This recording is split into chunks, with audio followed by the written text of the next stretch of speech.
Mga balita mula sa lungsod ng Pitong Lawa.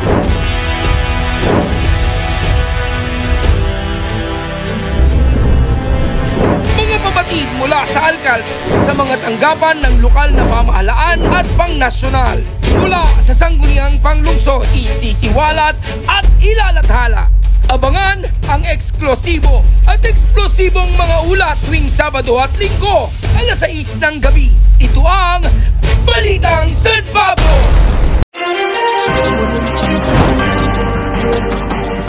Narito na ang mga balita para sa linggong ito. San Pableño artist ipinagmalaki ang kanilang artwork sa 10th Coco Art Painting Contest. Float parade sa lungsod ng San Pablo, nilahukan ng mahigit 50 organisasyon at establishmento. 118 dog owners nakilahok sa 16th SPC Dog Show and Fan Match. Congressman Loreto S. Amante, binigyang liwanag ang Congressman's Night. Misa para sa kapistahan ni San Pablo, dinaluhan ng mga lokal na opisyal.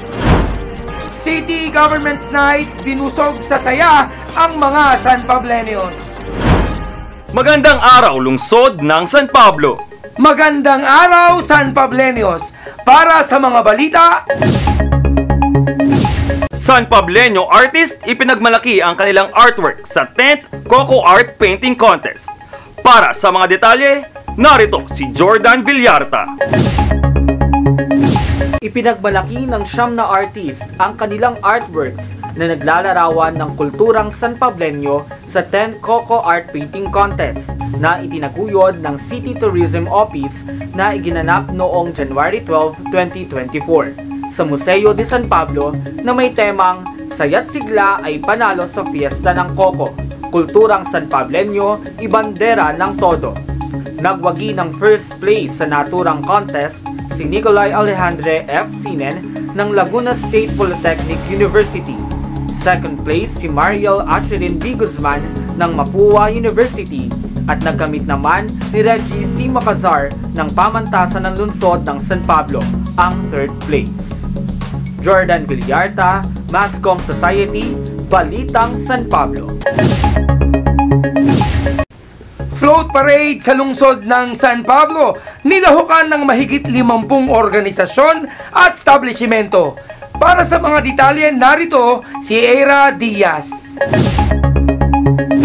Nilahukan ng mahigit sa 50 social civic organizations, companies at mga pribadong grupo ang taon ng float parade noong January 14, 2024. Nagkaroon ng patimpalak para sa 8 floats na nilahukan ng mga iba't ibang establishmento sa pagtataguyod ng City Mayor's Office, City Tourism Office at ng lahat ng mga pampubliko at pribadong sektor.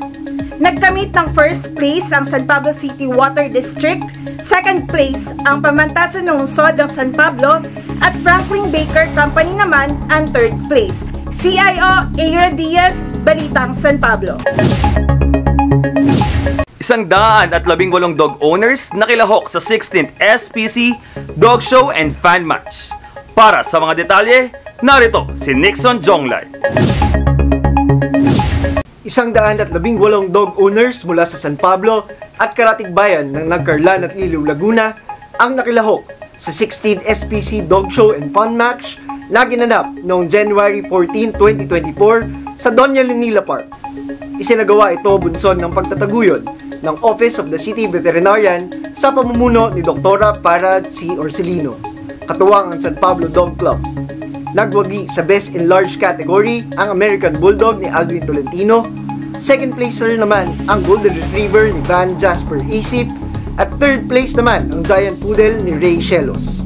First place naman sa Best in Small category ang Toy Poodle ni Dorlene Kalingasan, second place ang Pomeranian ni Edwin de la Cruz, at third place naman ang Dachshund ni Ricky Cartasiano. CIO Nixon Jonglay, Balitang San Pablo. Congressman Loreto S. Amante, binigyang liwanag ang Congressman's Night. Para sa mga detalye, narito si Aldrin Manansala. Nagningning ang gabi ng Congressman's Night sa dalang handog ni Congressman Loreto S. Amante noong January 14, 2024 sa main stage ng City Plaza. Inimbitahan ng butihing kinatawan ng Laguna ang mga kilalang artistang sina RC Munoz, Vina Morales at Juan Carlos Labajo. Nakisaya rin sina Aldrin Abrenica at Mito Yunting kasama ang Drivers Band. Mas nagliwanag naman ang kalangitan dahil sa Grand Pyro Musical Fireworks Display na handog din ng Congressman.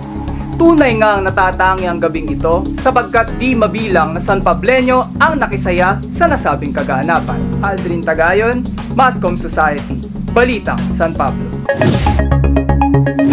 Misa para sa kabistahan ni San Pablo, dinaluhan ng mga lokal na opisyal. Para sa mga detalye, narito si Tin Mexica.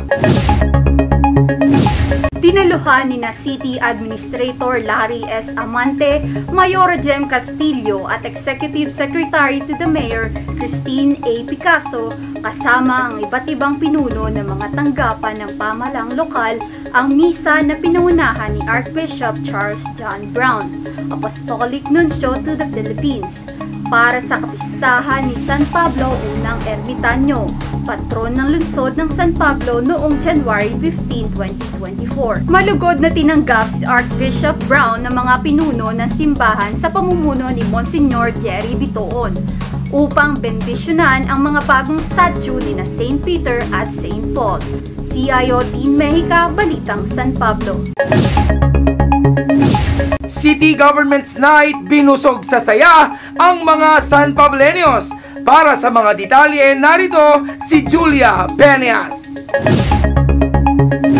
Punong-puno ng kasiyahan ang gabi ng kapistahan ni San Pablo, unang ermitanyo sa mga bisitang artista na handog ng City Government of San Pablo, sa pamumuno ni Mayor Vicente B. Amante, kasama sina Vice Mayor Justin G. Colago at mga miyembro ng Sangguniang Panglungsod. Punong abala sa nasabing pagdiriwang si City Administrator Larry S. Amante na siya ring overall chairman ng Coco Festival 2024. Sinigurado ng mga opisyales at mga kawani ng lokal na pamahalaan na maibibigay nila sa mga San Pableño ang gabi na puno ng saya at tawanan sa pamamagitan ni Negi at Joaquin Diray. Nakisaya rin ang mga manonood sa pag-awit ng this band. Naghandog ang mga miyembro ng Sangguniang Panglungsod ng isang awitin na panalangin na pinasikat ng Apple Hiking Society. Lubos naman ang pasasalamat ni Mayor Amante sa lahat ng mga sumuporta at tumulong sa matagumpay na pagdiriwang ng Coco Festival 2024. Pasasalamat rin sa malaking suporta ni Mayora Jem Castillo. Dinaluhan ang nasabing pagdiriwang ng pamilya at mga kaibigan ni Mayor Amante sa mga kawani ng lokal na pamahalaan. Lalo pang pinaganda ang pagtatapos ng programa sa City Plaza ng isang Grand Pyro Musical Fireworks Display. Julia Peñas, Mascom Society, Balitang San Pablo. Para sa karagdagang impormasyon ay i-follow kami sa aming Facebook page at City Information Office San Pablo o CIO San Pablo. Mag-subscribe din sa aming YouTube channel at CIO San Pablo. I-follow din kami sa @Mascom Society SPC o mag-subscribe sa aming YouTube channel at Mascom Society SPC. Ito ang mga balitang nakalap namin para sa linggong ito. Ako si Chris Davidson Luwalhati ng Mascom Society. At ako naman si Gali Galicia ng City Information Office. Magandang araw! Ito ang Balitang San Pablo.